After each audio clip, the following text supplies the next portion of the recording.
When Mazda decided to drop in a hybrid powertrain into the CX-50, it immediately made this model competitive in its segment, going head-to-head with the RAV4, CR-V, Hyundai Tucson, and even that Ford Escape. But the last time we checked out this model, it was the Premium Plus, the top trim coming in at over $40,000. For a lot of you, you won't be looking at that Premium Plus, but you might be looking at the preferred trim coming in below $35,000. In today's video, we're going to check out what the preferred trim has to offer. Is it a good choice in this market?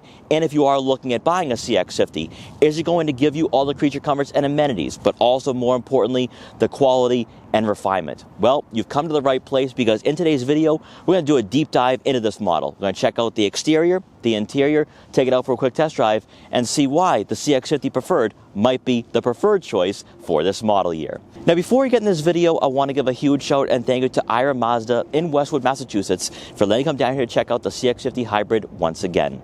Their link will be in the description below, so you can check out their extensive Mazda inventory. So as always, let's begin with pricing. For 2025 with the Mazda CX-50 Hybrid Preferred, you're looking at a starting cost of just under $34,000, which is pretty standard for a base trim in this market with the hybrid powertrain. Although I think with the Preferred, this is far from being a basic model in the Mazda lineup and also in this segment in general, although there are a few things that you'll be taking note of here for the exterior and interior that you might not want out of your CX-50 Hybrid, and that might force you to go in the Premium or Premium Plus direction. But we'll get into all this in a minute. Now, as you can tell from the outside for the CX-50 Hybrid, there are two things that are a bit different here compared to a gas-powered model. One being the beefed-up cladding for the side profile, making the CX-50 look very rugged and off-road worthy.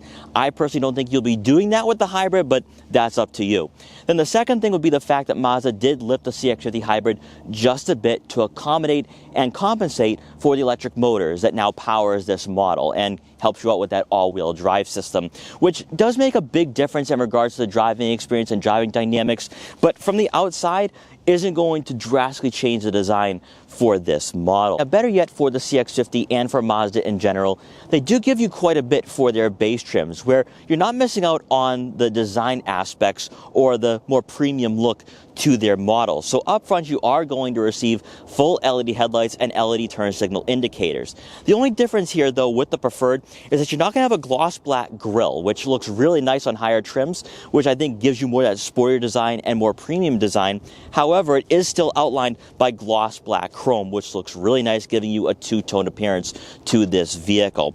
Now, also one thing that's really nice to see, and some vehicles give you fake vents, but you are going to have active or functional side air curtains helping out with that airflow and overall efficiency. Then for the lower portion of the front bumper, you are going to have that cladding there once again. Of course, this is a CX-50, so it is designed to be a bit more rugged than that CX-5. As you make your way over to the side profile, you are going to receive 17-inch alloy wheels here. But the reason why I think some of you might overlook the Preferred is because they're in a gloss black look. Now, I'm a big sucker for gloss black with these vehicles. I have a car with gloss black wheels, so I'm perfectly fine with that, but I can totally understand why some people might go in the Premium or Premium Plus direction. Although with the 17-inch wheels, it pairs up very well with this suspension and for this platform, because with the 19s that you get on the Premium Plus, it adds a lot of harshness to the ride quality and makes this vehicle feel somewhat firm. On my quick drive over here to this location, the 17s were really nice and helped out with the interior installation and overall ride quality. So I think the 17s are a great pairing with this model. Also, one thing that's really great to see here with the CX-50 Preferred is that you are going to have gloss black side mirror caps, but more importantly, turn signal indicators. Some manufacturers don't give you that for a base trim, and better yet, you are going to have blind spot detection for added safety. And then as you make your way around to the back with the CX-50 Preferred, you are going to have full LED taillights. So LED lights set up throughout the entire exterior of this model, giving you a premium and upscale design. Some manufacturers at $34,000 don't give you that. They'll give you incandescent tail lamps, which look kind of tacky in 2025. Now, you are going to notice that there is some symmetry to the overall design for this model. You're going to notice that grille design once again making its way for the rear fascia, but sadly, it's not functional like you have up front.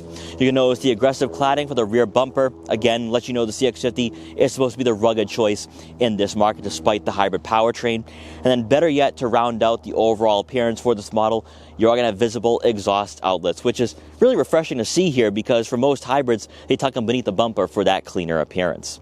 Taking a quick peek under the hood for the 2025 Mazda CX-50 Preferred, you are going to receive a 2.5-liter naturally aspirated 4-cylinder engine and 3 electric motors to produce a total of 219 horsepower and 163 pound-feet of torque. It is paired with an eCVT. This powertrain will be found across all 3 trims for this model year, and with 0 to 60 times coming in at around 8 seconds, this falls right in line with other vehicles in this market with hybrid engines.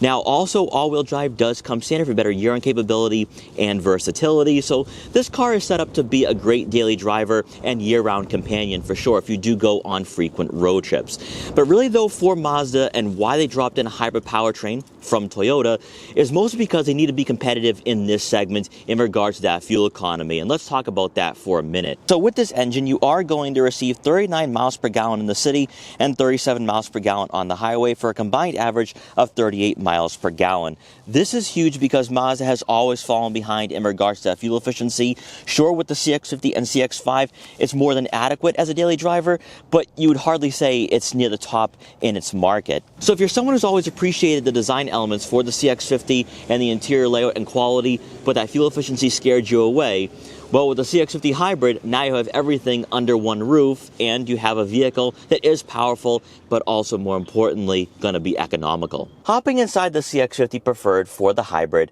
this is where Mazda is at their best. It's the interior where this vehicle does have a competitive advantage against its closest rivals. Keep in mind, this is the Preferred trim. This is the base trim for 2025 for this model, but there's still some luxurious attributes and some quality here that makes you feel like this vehicle is somewhat premium for the interior, that you might not have to go with that premium plus to receive all the bells and whistles and creature comforts that you desire here. Again, this is a vehicle at around $34,000, so it should feel somewhat upscale here compared to, say, a regular compact crossover.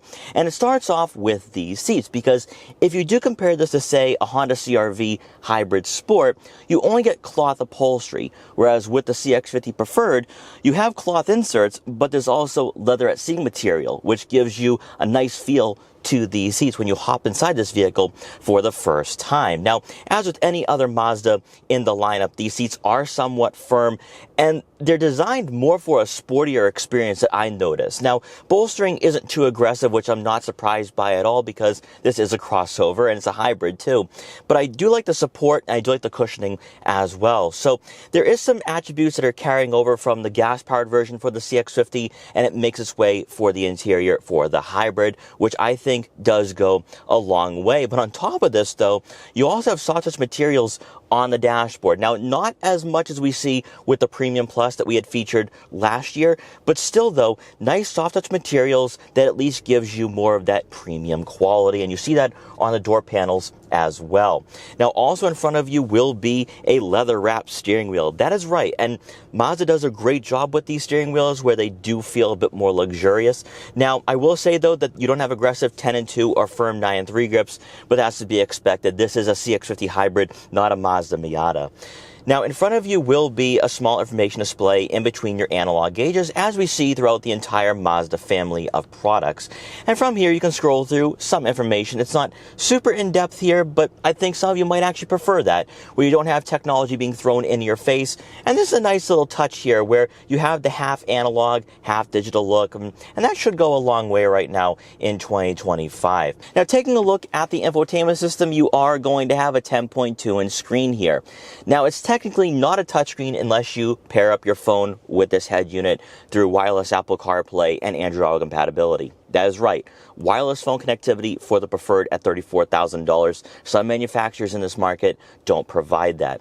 Now, when you are using Apple CarPlay or Android Auto, it then functions as a touchscreen, which a lot of us have been clamoring for many years, and Mazda is doing this for all their vehicles for 2025. So you at least are going to have some dual functionality here if you so desire. But if you're not using Apple CarPlay or Android Auto and you're just solely using Mazda software, you will have a dial and and quick access buttons that will get to different menus efficiently and conveniently. Now, I do love having the rotary dial because we see that with BMW products, and I think having dual functionality would go a long way in future model years.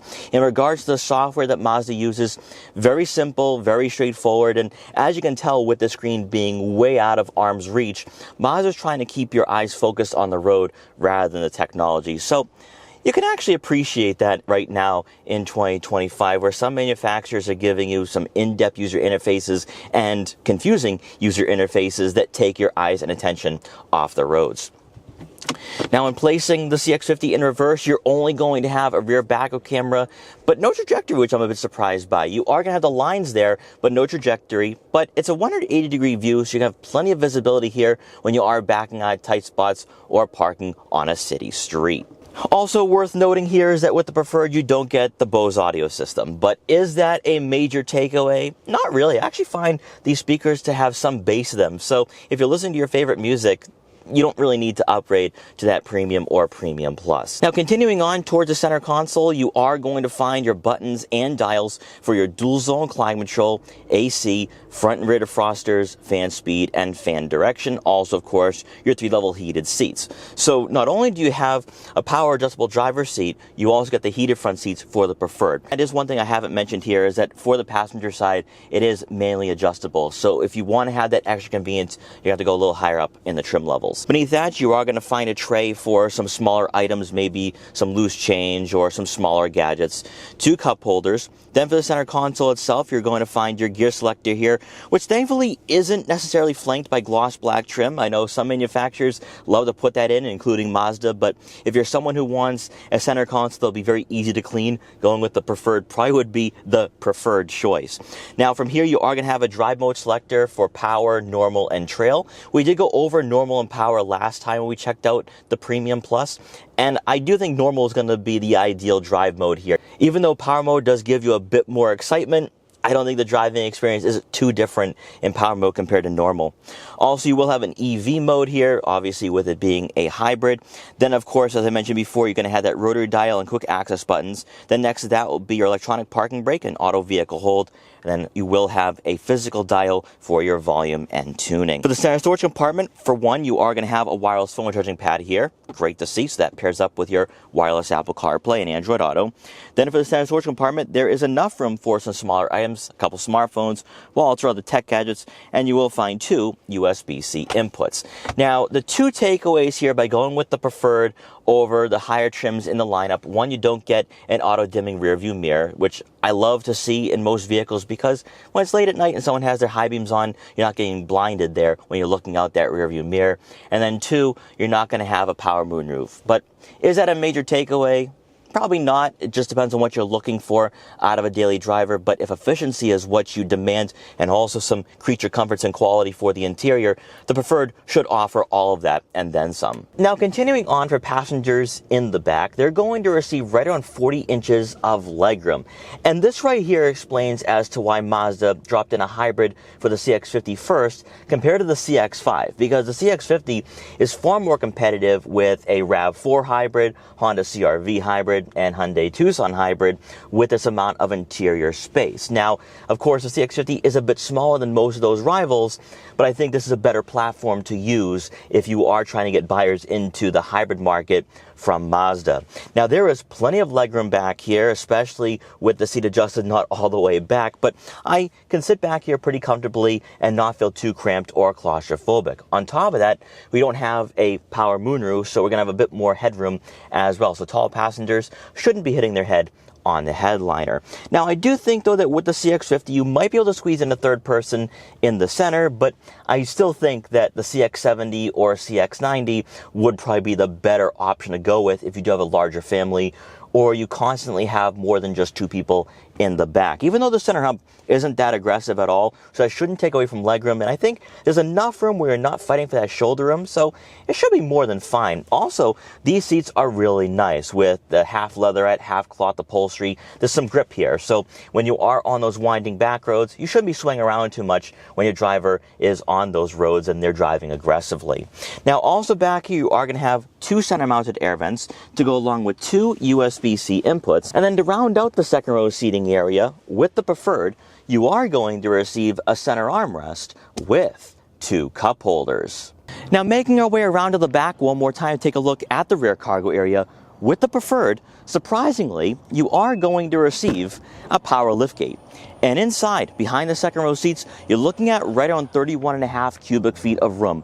Once again, the CX-50 is the better platform here for that hybrid powertrain because this is a bit more practical than the CX-5. Now, also another thing too is that we have to keep in mind that Subaru will be coming out with a hybrid Forester, so this is going to be set up to be more competitive with that model as well. Obviously, it is going to fall behind that CR-V hybrid and Toyota RAV4 hybrid, but if you don't need a vehicle of that size and you're just looking for an efficient daily driver for you and your family, the CX-50 is going to provide all of that and then some. There is enough room back here to store, I'd say, probably 11, 12, or 13 bags of luggage back here if you are going on a road trip with the family. Also, you are going to have some cubbies for some smaller items, maybe a couple water bottles, car detail equipment, or maybe even a first aid kit.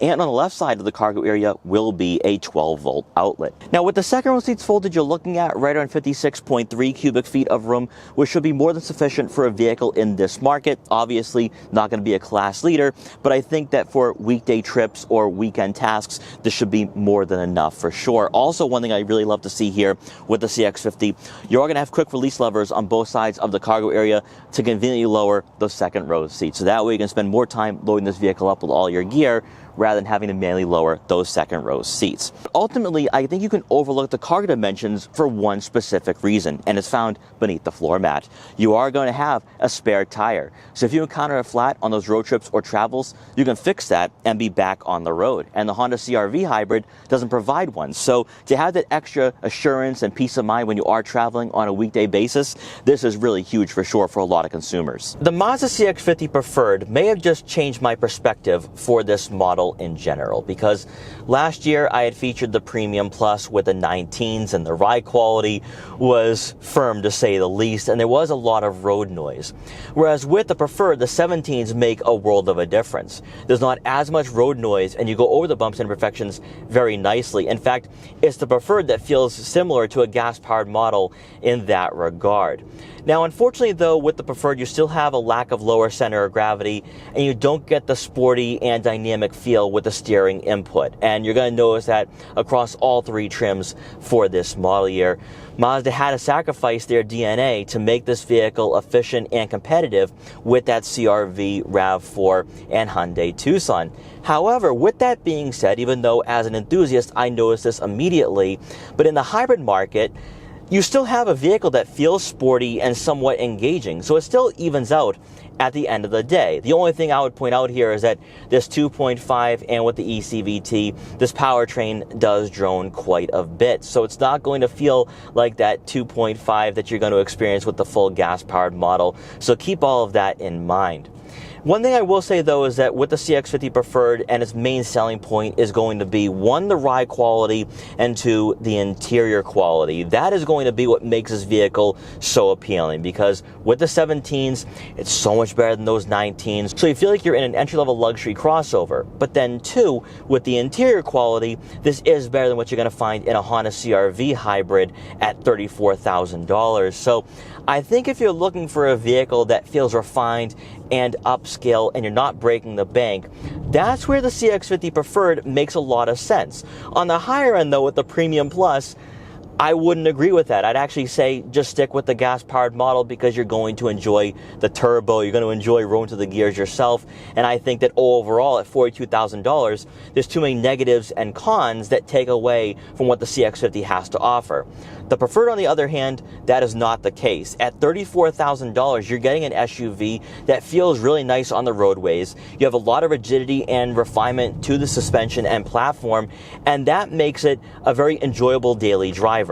On top of all of this, you receive the benefits of going with the hybrid powertrain. You have that better fuel efficiency, which is more competitive with that CR-V, with that Toyota RAV4, even compared to a Volkswagen Tiguan. You have a vehicle that is going to be a better choice if you want to stretch that dollar just a bit more. And I think when you factor all of that into the equation, the Mazda CX-50 does make a lot of sense being a hybrid now.